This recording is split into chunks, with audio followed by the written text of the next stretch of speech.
Hey everyone, it's Dr. Rick from Herbal 411, and today's unboxing is on Contrave.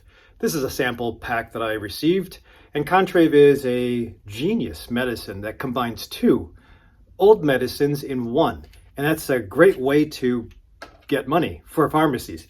Now, the idea is that if you have watched any of my videos on weight and exercise, and I just came back from the gym, but the idea is always to use a lifestyle change with regards to exercise or nature therapy or nutrition to hopefully make lifestyle changes and maybe lose the weight that you gained over the last 2 or 3 decades. The problem that I find with a lot of patients I see, and I'll put the link down below in case you don't have a doctor or you're not getting anywhere with your doctor, the problem I see is that a lot of people will try to do things on their own. Either because the insurance doesn't pay for stuff like a second opinion from a registered dietitian or an obesity clinic or an exercise physiologist. The insurance doesn't pay for that. That's all considered wellness. And believe it or not, your medical insurance is more for acute care or disease management. As far as getting healthy, it's very rare for insurance to pay for that, especially if it's government insurance. So you're kind of on your own, which is fine. I think with the present lifestyles that are in the United States, the majority of U.S. Citizens are getting obese. And with that comes disease. It just isn't felt when you first gain that extra 10 pounds or 3 inches. It's actually after you accumulate all that damage, and that's what it is. When you overeat or you intentionally become sedentary, you take on damage. And the damage that you see is in the form of weight or waistline. The damage that we see as physicians is, elevated glucose, elevated hemoglobin A1C, even before that, elevated insulin, elevated LDL cholesterol, elevated inflammatory markers, positive ANA or autoimmune disease. All these things are not good. Even lower testosterone or low T. Those things are supposed to happen when you're like 70, but they're happening early on, like with patients in their 30s. You're supposed to be enjoying life and raising a family and not going to the doctor and taking a whole bunch of medicines. Full disclosure, I take a lot of herbals, meaning vitamins. I take one prescription medicine and that's it. But I have experimented with a lot of other things. If I can get my hands on a sample, I'll try it. Now, this video is not meant to be a substitute for medical advice, so please, if you're interested, take this information to your doctor and see how it pertains to you, or become one of my patients. I'll, again, put the link down below in the description, but these are 2 videos that I did before. I did one on Ozempic and how to do the shot. This is Wegovy, I know, but it's actually the same exact thing. Ozempic, Wegovy, it's semaglutide, it's the injection that you get. And this is considered a GLP-1 agonist. This is Farxiga. I also did a video on this. This was really good when I used it. It's only a sample, but I used it and I used both of them. And I just wanted to test out at beginner doses the side effects. And I had minimal side effects, but maximal effect, good effects. And that could certainly be placebo, but who cares? If I can get it for free, I will. Now, if you guys can have it covered under your insurance, that's even better. I have 1 or 2 patients that can get Ozempic covered for free, no copay. Everybody else, you have to jump through all these hoops. Farxiga is not as popular, but the same thing. When you get into these newer medicines for what is supposed to be diabetes type 2, you have to prove it.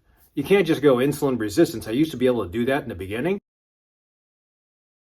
When it was getting hot about a year ago. But now you have to jump through hoops. You have to get a pre-authorization. I have to talk to another physician, and I have to present my case. And if they don't agree with my workup or they don't agree with the disease that I'm trying to take care of with my patients, they'll just say no. And then you're out. You can consider getting semaglutides, the injectables, with a compounding pharmacy. There's a couple of them that'll do it across the nation. I just spoke with a pharmacist and she said that one of her neighbors was using compounded Ozempic with B12 at an outrageous price. And I'm just like, okay, I love compounding pharmacies, but why? If you're going to pay the same at an outrageous price for a compounded medicine, might as well just pay for the true medicine that's out there. I don't think you really need B12. If you do need B12, just give yourself a shot of B12 or take B12. Anyway, I digress. The idea is, again, you can't get that stuff covered and you can't afford it. this might be a good idea. So what happens with Contrave is, as I was alluding to in the beginning, you have two medicines in one. Bupropion, which is usually considered a mood medicine, and low-dose naltrexone. Now, individually, those medicines have been around for a long time. A lot of my colleagues don't really use low-dose naltrexone. They use high naloxone for reversal of opioid side effects, which is essentially not breathing. When you have somebody that can't breathe because they're just way too high on opioids, narcotics, OxyContin, morphine, the side effect to those painkillers is that if you take too many, the urge to breathe goes down, and then you don't breathe anymore, and then you become hypoxic. You don't have enough oxygen, and your brain and your heart will not be able to survive. So how do we take care of that if we find an overdose? You give a shot of 50 milligrams of naloxone. Now, in microscopic doses, which is what low-dose naltrexone is, in microscopic doses, a medicine, whether it's a narcotic or something like low-dose naltrexone, will have the opposite effect of what happens at high dose. So it's really cool that when you use low-dose naltrexone, it helps to boost the immunity. It covers up all the opioid receptors in your body. And when you cover up those receptors, your brain says, hey, wait a minute, we don't have anything. We better make more receptors. But the thing with low-dose naltrexone at, say, 4.5 milligrams, it evaporates, it disintegrates quick. So the cover is there, the signal to the body is there, the body starts to recover more receptors, or not recover, but make more receptors, and then the medicine goes away, and now you have twice as many receptors for pain control. And we do have our own opioids that are made, especially with exercise, which is what I just did. And that's why I feel so good coming into this video. And I'm also thinking out loud and becoming very constructive with my ideas. That's the beauty of exercise, for those of you who don't do it. And I'll be putting out other videos on exercise this month. But when you have more receptors, you feel better. And not only that, it has been found that low-dose naltrexone also decreases appetite. There's supposedly the effect to a center of the brain involving satiety, involving calming down or tamping down cravings. And what a great medicine if you can calm down your cravings, especially if you're just beginning to make the lifestyle changes. Now, whether you take Ozempic or semaglutide or Farxiga, or this is a Floxin, it comes from the family called SGL2 antagonists.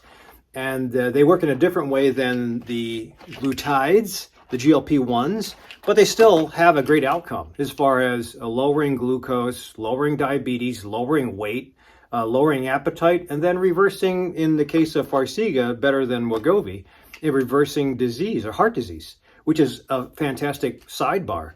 Now, again, the problem is availability, but you can also use other things like this appetite suppressant to help you when you initiate the lifestyle change.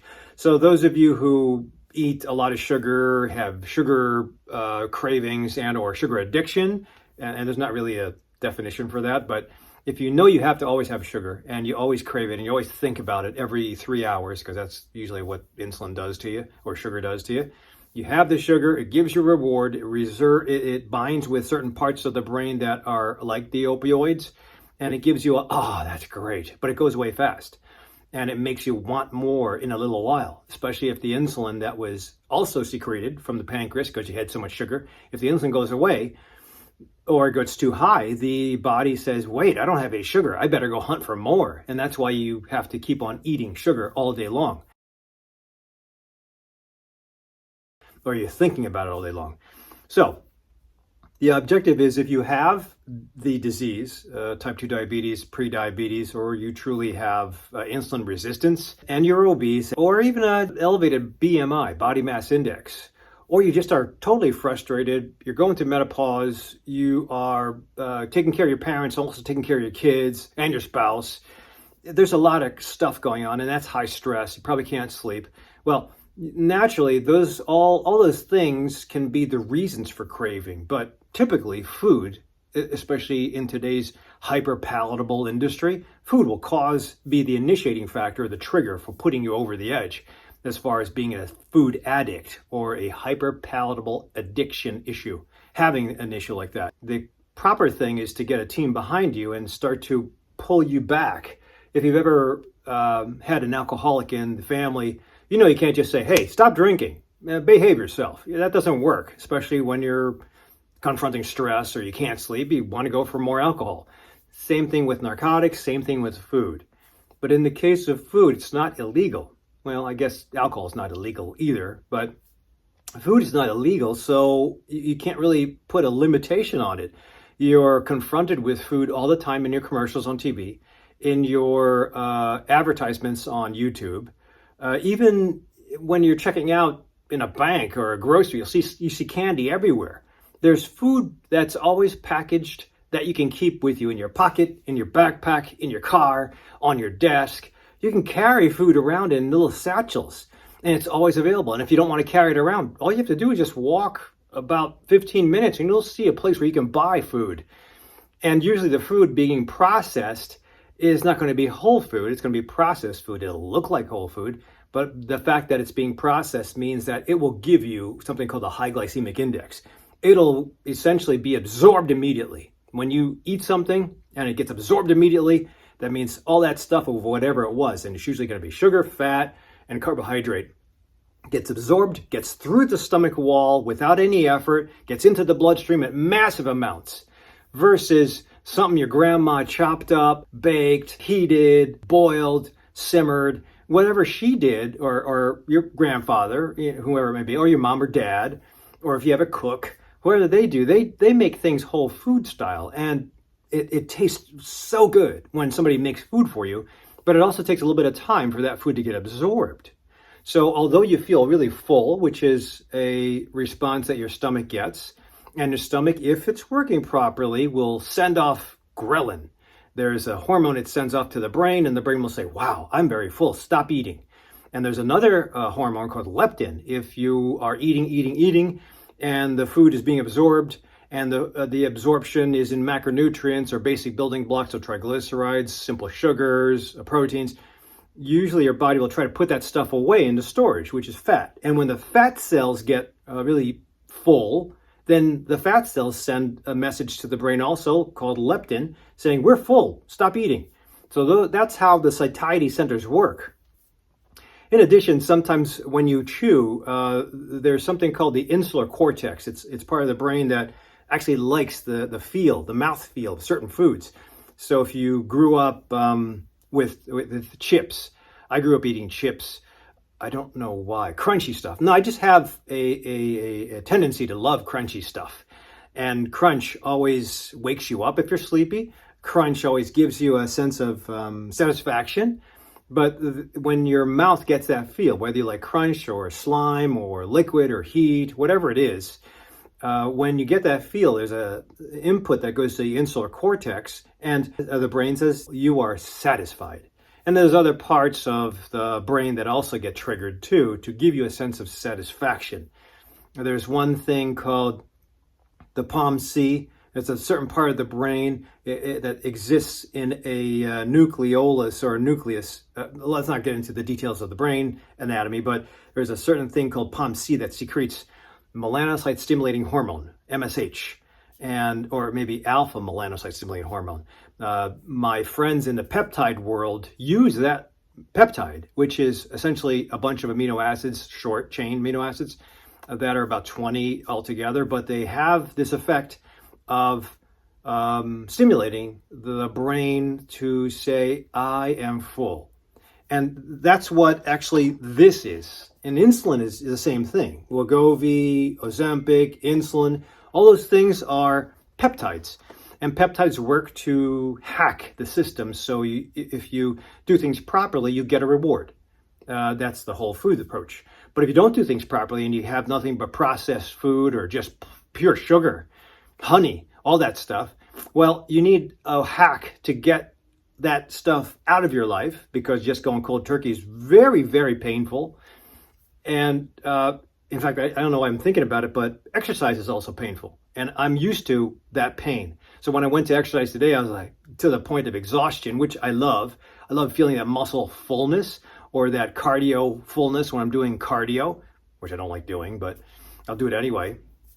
And there's pain there, but there's a sense of understanding and knowing where you can top off and where you should stop. Because if you go too high or too much further, then you get hurt, or you have really delayed onset muscle soreness or immediate onset muscle soreness. But I digress again. Sorry about that.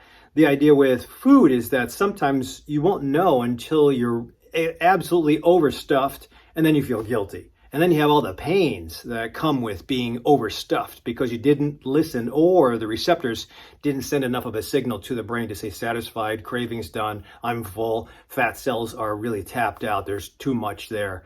Sometimes if you're resistant to leptin, resistant to ghrelin, resistant to insulin, your feedback system doesn't work, and you just keep on going until you have to throw up or become obese. So there's ways to use things to decrease your cravings, decrease your addiction.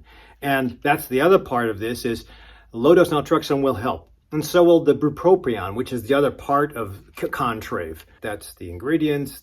This is just one small sample bottle. And there's a ramp up, and I'll explain in a second. The two medicines combined can help to work in unison to calm down the craving center of the brain. It'll give you a sense of, I'm actually okay. I don't need to eat. So I think it's a good hack while you're initiating the nutritional changes, whether it's decreased volume, decreased timing, decreased caloric intake, or decreased components of your food. Those are the four ways I like to adjust patients. And everybody's a little different, and sometimes I periodize to go between the volume and the timing and or fasting and or the caloric count or the components, the macros. But everybody needs a little bit of a change every once in a while. That's called periodization. Because if you maintain one thing only, say you do intermittent fasting, which I did a video just recently, so I'll put a link down below. If you just maintain intermittent fasting, great, good for you. You can push back your first meal of the day. Technically, eventually you'll be not eating as much volume or as many calories as before, because there's only so much room and so much time to eat, that you will be in a caloric deficit for a simple sake of just mentioning calories, but there's more to it than that. You'll be decreasing your volume. If you decrease your volume back down to basal metabolic rate, which for me is like 14 to 1500 kilocalories, then theoretically, if I exercise more than I usually do as far as total activities per day, you should be able to burn fat off. But this is where the problem is that it's not just calories, it's not just volume. If you have hyperpalatable foods and highly processed foods, that stuff will it'll have a downside. It's not just the calories, because you can have 100 calories of fruit, or say, let's just make it vegetables, and 100 calories of processed candy, 100 calories each. This stuff gives downstream effects that are really damaging, like making you hunt for food later on, or making you feel really upset. And then what do you do when you're upset? You hunt for more food.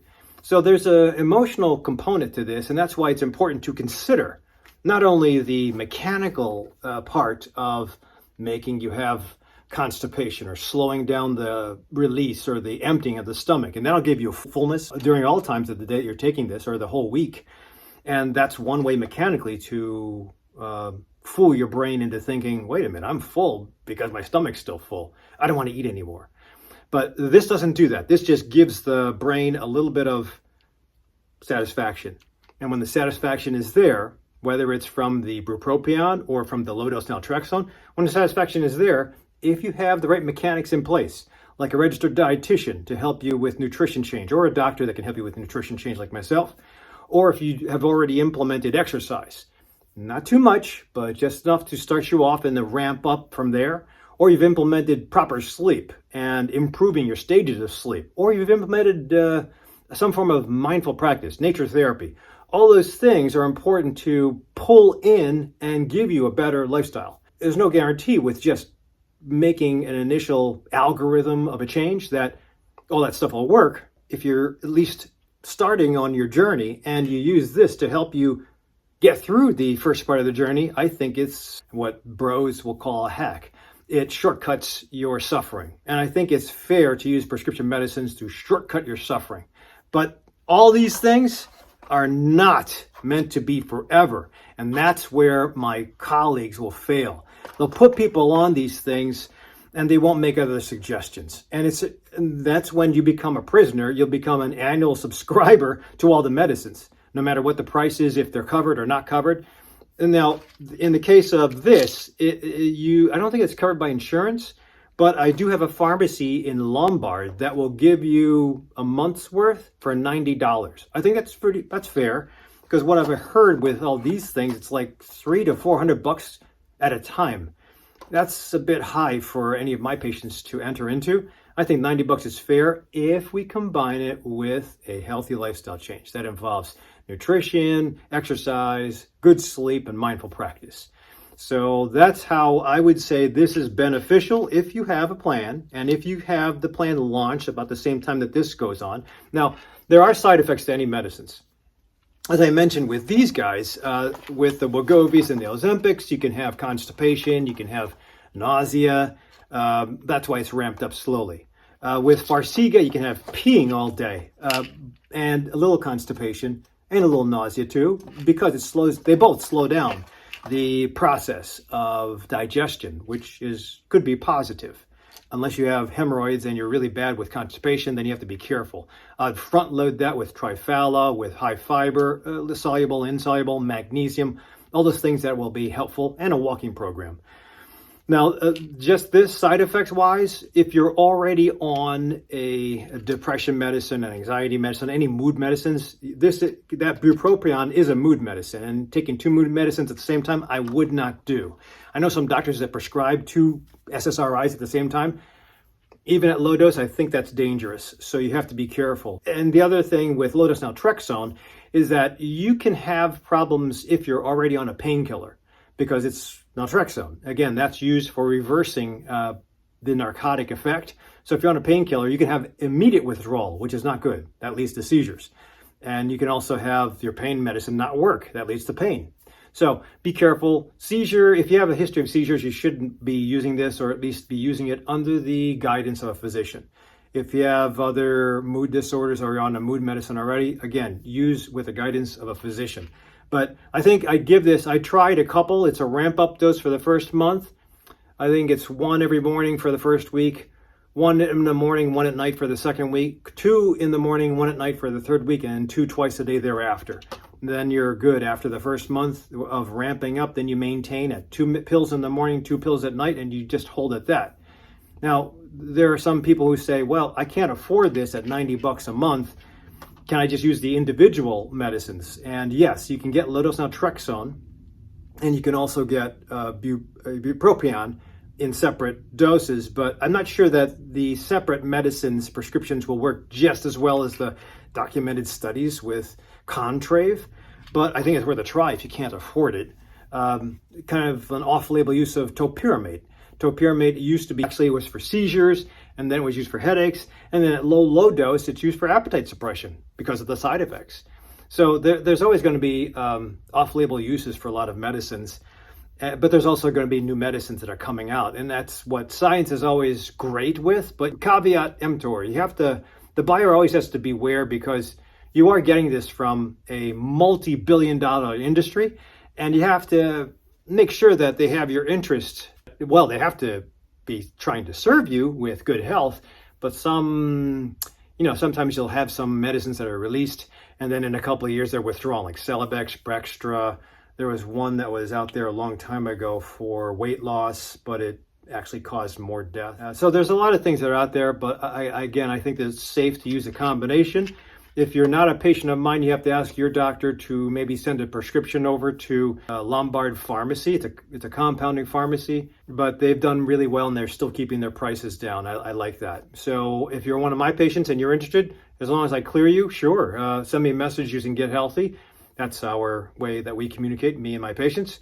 And then I can get you started, as long as you don't have a history of seizures and as long as we have a very good ramp-up schedule for lifestyle change. So overall, good medicine. I think that the side effects are worth it, but not chronically. You have to use this as a hack to shortcut your attempts at lifestyle change. And then you can get off the medicine, and hopefully the lifestyle changes that we implement will maintain you for the long run. So thanks for watching up to this point in time. If you have any questions, put them in the comment section down below. Please consider subscribing to my YouTube channel, and I'll see you at the next video.